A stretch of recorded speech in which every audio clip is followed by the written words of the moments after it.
Assalamualaikum warahmatullahi wabarakatuh. Sobat Miftah yang dirahmati oleh Allah. Alhamdulillah, pada tahun ini kita diberi kesempatan oleh Allah untuk beribadah di bulan yang penuh berkah ini, yakni bulan Ramadan.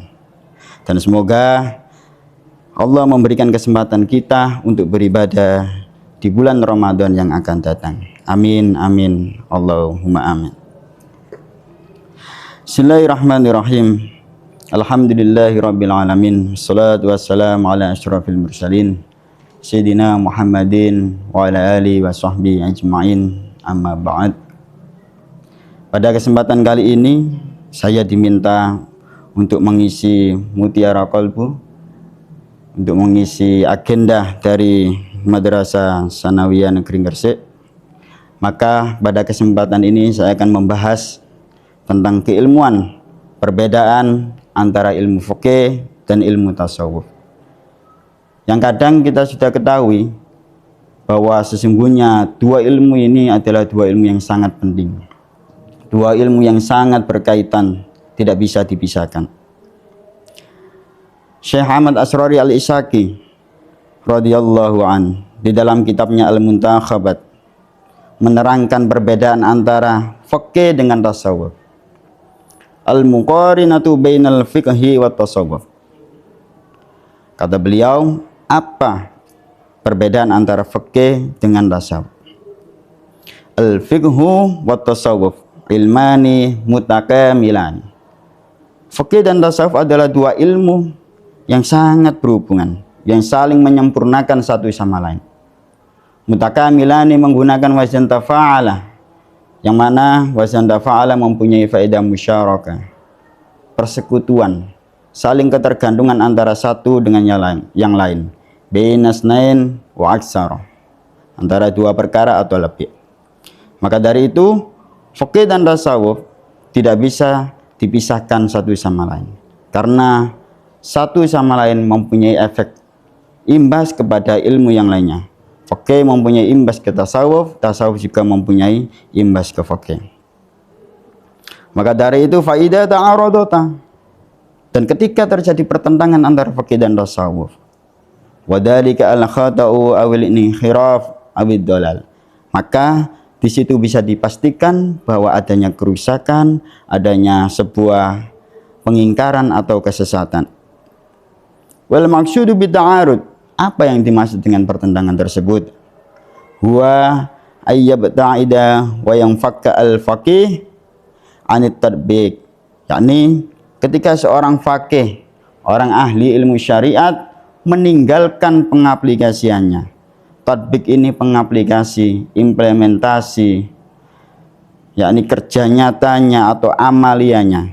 Maka ketika seorang faqih meninggalkan tersebut, sudah dipastikan bahwa terjadi sebuah kesalahan atau sebuah kesesatan. Wadhalika alamatu ala fusyuqil qalbi wa qasawati, karena itu adalah sebuah tanda atas rusaknya hati, fasiknya hati, dan kerasnya hati. Begitu juga dengan ilmu tasawuf. Orang yang suka bertasawuf, terutama orang Indonesia. Orang Indonesia ini terlalu bertasawuf. Kenapa bisa dikatakan tersebut? Karena banyak sekali majelis zikir yang didatangi oleh orang, tapi majelis ilmu ditinggalkan. Juga bahaya, malah lebih bahaya lagi. Karena apa?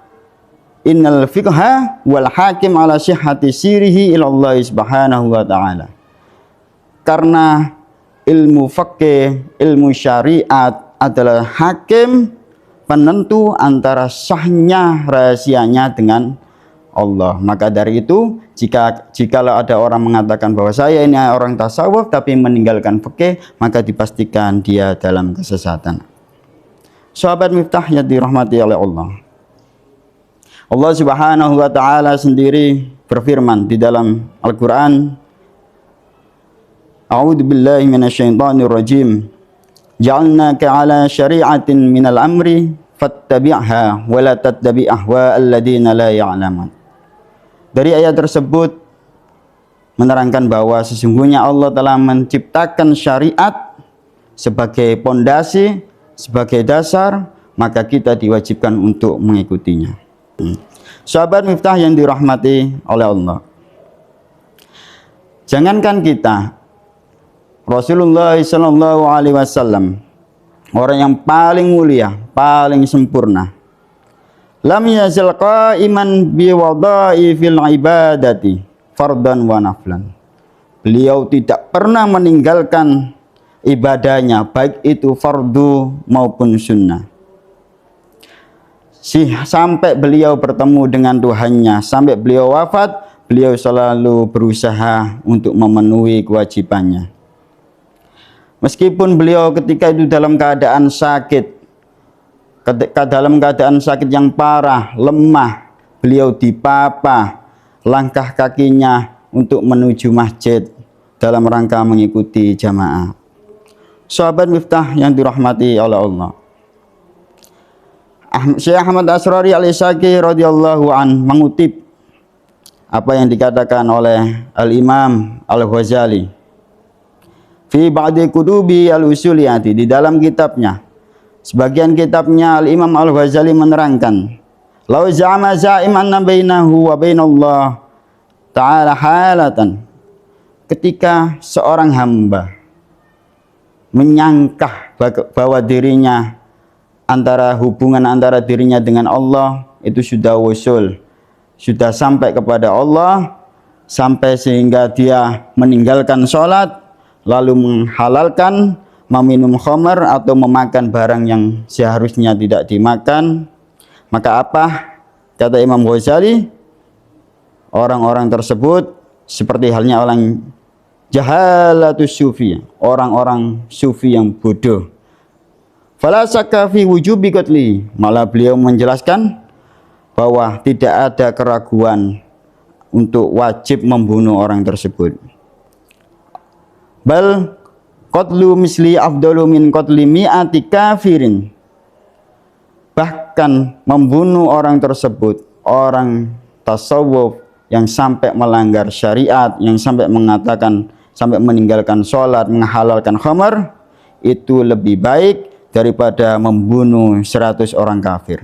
Kenapa? Li'anna dararahu aksaru, karena sesungguhnya bahayanya orang tersebut sungguhlah sangat banyak.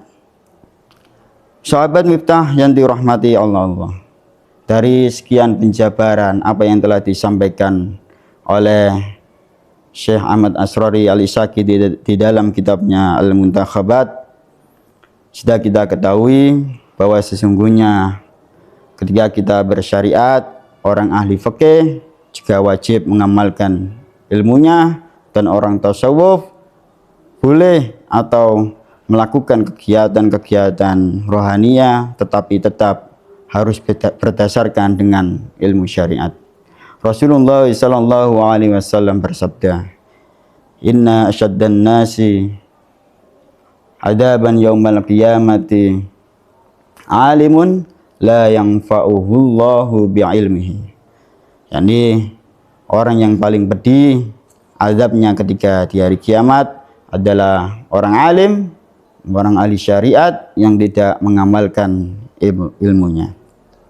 Sahabat Miftah yang dirahmati oleh Allah, oleh sebab itu marilah kita senantiasa belajar mengamalkan, belajar ilmu syariat secara keseluruhan, bukan hanya di satu sisi saja.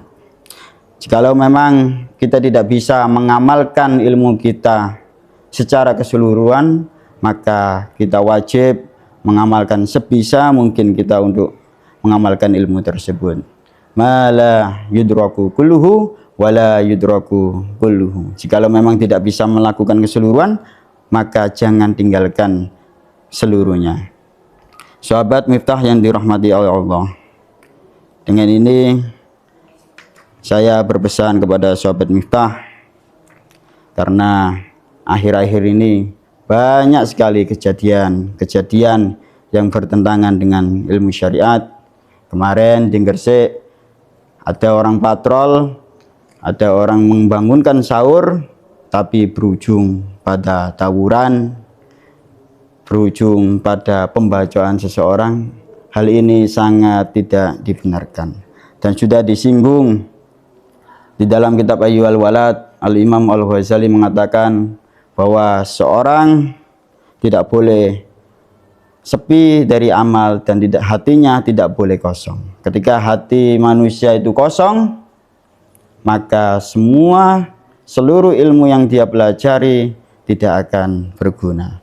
Mereka tahu bahwa tawuran adalah suatu hal yang dilarang, tapi karena pada saat itu hatinya tertutup, maka ilmu yang dia miliki tidak berguna sama sekali dan berujung pada pelanggaran, baik itu syariat maupun pelanggar hak asasi manusia dan juga Undang-Undang Dasar 1945.